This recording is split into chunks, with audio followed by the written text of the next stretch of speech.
بسم اللہ الرحمن الرحیم نحمدہ ونصلی ونسلم علی رسولہ الکریم۔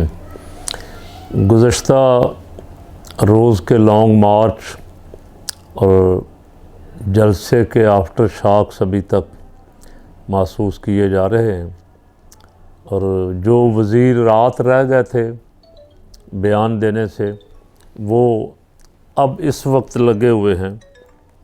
مولانا فضل الرحمان صاحب پیچھے رہ گئے تھے، انہوں نے سوچا کہ مجھے بھی حصہ ڈالنا چاہیے، اور وہ بھی فرما رہے ہیں کہ 10-12 ہزار آدمی تھے۔ رات ان کے وزیر داخلہ کہہ رہے تھے 10-15 ہزار آدمی تھے، اور طرح طرح کی جتنے منہ اتنی زبانیں، اپنی اپنی بولیاں سب بول رہے ہیں۔ کیا پریشانی کیا ہے؟ اگر بندے کو نہیں تھے تو آپ نے 6 مہینے ہو گئے وہاں اسلام آباد میں جو تماشا لگایا ہوا تھا، پولیس کو اتنا روپیہ جاری کیا، اتنا سامان خریدا، تو آپ کے سیاسی منہ پہ خان نے ایک بہت بڑا تھپڑ نہیں مار کے آیا رات؟ آپ کی تمام انٹیلیجنس بھی ناکام ہوئی، آپ اس سے دھرنا ایکسپیکٹ کر رہے تھے، اور اس نے بالکل پرامن احتجاج کر کے لوگوں کو آرام سے پرامن طریقے سے گھروں کو واپس جانے کا کہہ دیا۔ میں نے رات بھی کہا تھا کہ اس سے حکومتی حلقوں میں پریشانی تو ظاہر ہے۔ پریشانی کیا ہے؟ پریشانی یہ ہے کہ یہ متنازع بنانا چاہتے ہیں نئے آرمی چیف کو، اور اسٹیبلشمنٹ کو اور خان کو پھر دوبارہ آمنے سامنے کرنے کا پروگرام ہے ان کا۔ اسی لیے وہاں سے وہ بیٹھی ہوئی بی بی بھی اٹلی میں بیٹھی کوئی نہ کوئی بیان چھوڑتی ہے۔ تو میں نے پہلے بھی کہا تھا خدا کے لیے اسٹیبلشمنٹ پہ، ہماری فوج پہ ترس کھاؤ، اسے خام خواہ نہ گھسیٹو، اس میں اپنے گند آپ صاف کرو، اپنی لڑائیاں آپ لڑو۔ سیاست میں تو تمہارے پلے ہے کچھ نہیں اس وقت، اور سیاست سے تو تم فارغ ہوگا، الیکشن کا نام سن کے ڈرتے ہو۔ اب خان صاحب نے کہا کہ ہم اسمبلیاں چھوڑ رہے ہیں، اور ظاہر ہے جب وہ اسمبلیاں چھوڑیں گے تو ایک اتنی بڑی تعداد میں سیٹیں خالی ہوں گی کہ اگر پھر بھی یہ کہتے ہیں کہ ہم نہیں اقتدار چھوڑیں گے تو بے شرمی ہے، وگرنہ ہر ذی شعور آدمی کہہ رہا ہے کہ اگر اتنے لوگ اسمبلیوں سے مستعفی ہو گئے تو اسمبلیوں کا چلنا ممکن نہیں۔ رات کہا کہ ہم پنجاب میں اور خیبر پختونخوا میں تحریک عدم اعتماد لائیں گے۔ جوڑ توڑ کی کوشش بھی، پچھلی دفعہ جو خریداری کا بازار گرم کیا تھا زرداری صاحب نے، وہ بھی تیاری اپنی جگہ پوری ہے کہ بندے کچھ خرید لیں تاکہ حکومت ہماری بن جائے، حکومت ختم نہ ہو جائے کسی طرح۔ دوسری طرف ظاہر ہے کہ پچھلے ریٹائر ہونے والے کچھ ہو گئے، ایک آدھے صاحب رہ گئے ہیں، وہ بھی 29 کو ہو جائیں گے، کل پرسوں ریٹائر ہو جائیں گے۔ اس کے بعد ان کا ملجا و ماوا جو ہے وہ کون بنتا ہے، یہ حالات بتائیں گے۔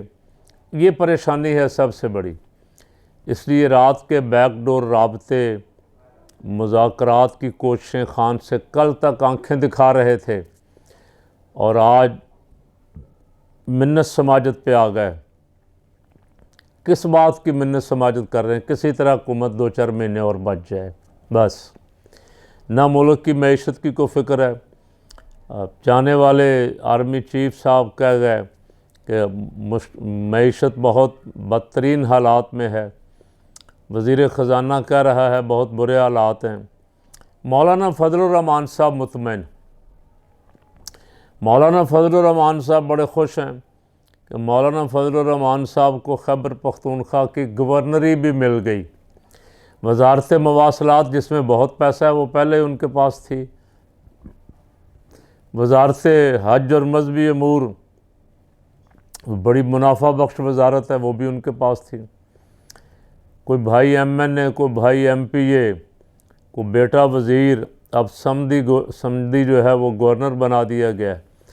تو آپ کہہ سکتے ہیں کہ باقی سارا ملک تو مشکل میں ہے، پریشانی میں ہے، جتنے بڑے بڑے سمجھنے والے ہیں معیشت کو پریشان ہیں، کیا بنے گا، جو چلانے والے ہیں پریشان ہیں۔ مولانا کی موجیں مولانا خوش ہیں۔ مولانا فرما رہے تھے کہ ہم نے سازش کر کے حکومت نہیں لی، ہم نے اپنے طاقت اور زور بازو پہ حکومت لی ہے۔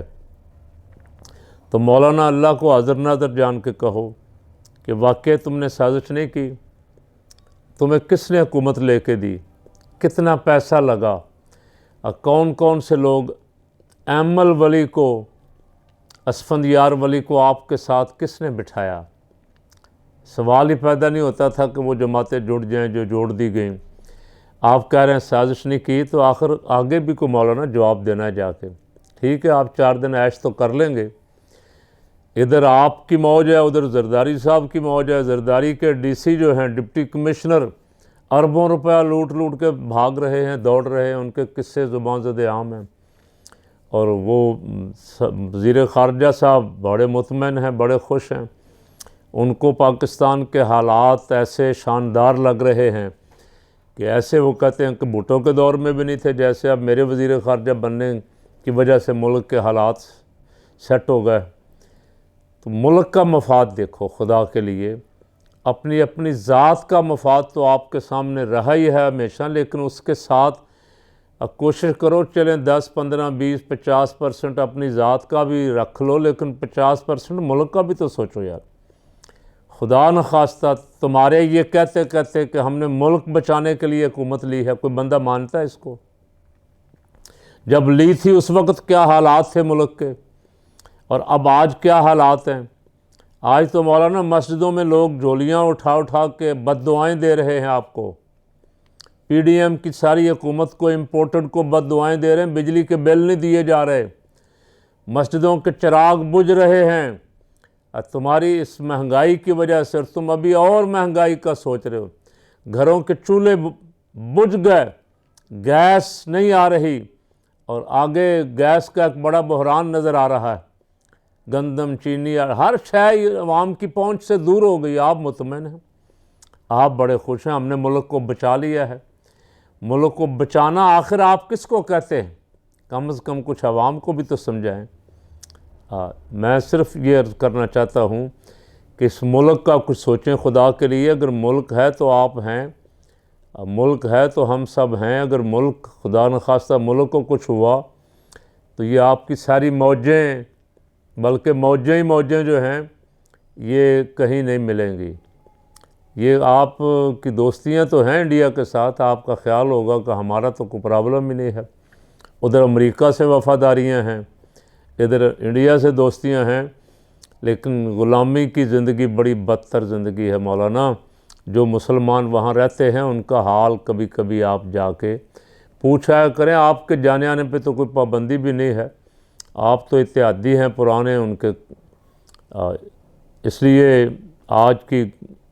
آج کی اس گزارش میں سب سے بڑی گزارش تو یہ ہے کہ نون لیگ والوں سے کہتا ہوں خاص کر کے، اور پی ڈی ایم والوں سے، کہ یہ شیطنت چھوڑ دیں۔ یہ حرام زدگی ہے کہ جو آنے والے فوجی ہیں ان کو بھی آپ ابھی سے متنازع بنانے پہ تل بیٹھے کہ ہم نے ان کو اپنے اختیار سنبھالنے سے پہلے متنازع کر کے چھوڑنا، اس کا بھی کسی کو فائدہ نہیں ہوگا۔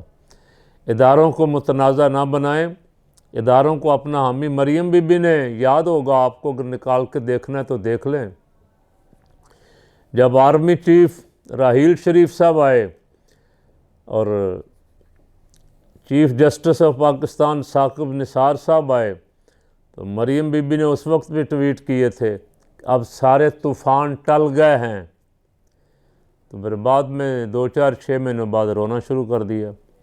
تو مریم بی بی اب بھی بلا وجہ تکبر میں اتنا خوش نہ ہوں کہ 2 مہینے بعد پھر رونا پڑے۔ اس لیے کہ جو آئے ہیں، مجھے لگتا ہے، میرا دل کہتا ہے، حافظ قرآن ہے، سید بادشاہ ہے، یہ فوج کی روایات جو ہیں ان کو انشاءاللہ قائم و دائم رکھیں گے۔ اور جو کچھ فوج کو بدنام کرنے کی کوشش کی گئی ہے اس پچھلے ٹینور میں، کچھ افراد نے، کچھ کالی بھیڑوں نے فوج کو بدنام کرنے کی کوشش کی ہے، یہ انشاءاللہ فوج کے اور عوام کے درمیان فاصلے بھی ختم کریں گے اور سب کو برابر کا حق دیں گے اور سیاستدانوں کے سپرد کریں گے اپنے ادارے کو مضبوط کرنے۔ اور میرا ہی تو نہیں، ایک پوری قوم کا مطالبہ ہے کہ آئی ایس آئی کا سیاسی ونگ بھی اگر کسی اور کام لگا دیا جائے، کسی اچھے کام لگا دیا جائے، سیاستدانوں کو چھوڑ دیا جائے، تو یہ گندے سیاستدان جو ہے نا، اللہ کی عزت کی قسم یہ ذلیل و رسوا ہو جائیں گے۔ ان کو جب آپ بلا کے 2-4 سال بعد پھر حکومت میں بٹھا دیتے تو عوام بیچارے بیوقوف، عوام جو زیادہ تر ان پڑھ لوگ ہیں، بیوقوف لوگ ہیں، وہ کہتے ہیں جی انہوں نے تو رہنا ہے، انہوں نے تو پھر آ جانا۔ آپ نے ان کا بھرم بنایا ہوا ہے، آپ ان کو ان کے حال پہ چھوڑ دیں، ان کا صفایا ہو جائے گا۔ جب کرپٹ سیاستدانوں کا صفایا ہوگا تو اس کا لازمی نتیجہ یہ ہے کہ دیانتدار لوگ آئیں گے، ذہین لوگ آئیں گے، قابل لوگ آئیں گے، باصلاحیت لوگ آئیں گے، جن کی اس وقت اس ملک کو اشد ضرورت ہے۔ میرا رب رحمت عالم صلی اللہ علیہ وسلم کا صدقہ اس ملک کی اور اس امت کی حفاظت فرمائے۔